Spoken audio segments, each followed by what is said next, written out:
parti pour la première partie de l'épreuve, c'est-à-dire faire une encoche que l'on appelle pocket dans le langage timber sport, une petite poche. On glisse le nez de la planche et on se hisse dessus. Voilà. Ah là là, ça tient pas bien. Justement, j'en parlais il y a un instant. C'est pas le tout de faire l'encoche, il faut encore que ça tienne bien dedans. Voilà, il a corrigé. Sébastien, et pendant ce temps-là, Raphaël est en action sur sa première planche. Une encoche à 2,20 m maintenant environ. Ça dépend de la corpulence du compétiteur, en fait, cette deuxième encoche. Et là encore, on va y glisser le nez du springboard pour ensuite se hisser jusqu'au sommet du bois.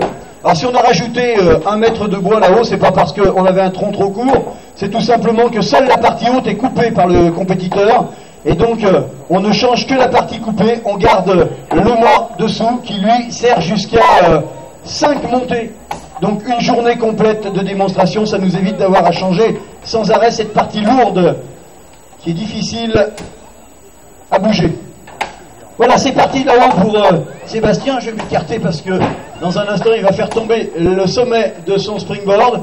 Alors, je vous le disais tout à l'heure, ça ressemble à l'épreuve de hache verticale que vous avez pu voir au début. Sauf que tout à l'heure, ils ont tourné autour de la bille au moment de faire la seconde face de leur bille de bois. Là-haut, on ne peut pas tourner. On va donc terminer la coupe à contre-main, avec la main dont on a le moins l'habitude de se servir. On a en principe une main droite, une main gauche.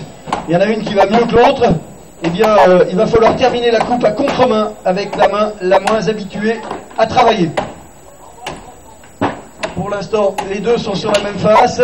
Allez, on cherche les angles de coupe et puis surtout, on essaye d'oublier le vide à gauche et à droite pour ne pas avoir le vertige. Et c'est pas évident parce que regardez, il y a du tangage. Et voilà, pour Sébastien Masnada, c'est parti pour l'abattage de l'autre côté avec la contre-main en essayant d'être performant quand même malgré cette difficulté supplémentaire. Alors sachez que le record de France est la propriété du garçon en jaune sur la droite de la scène.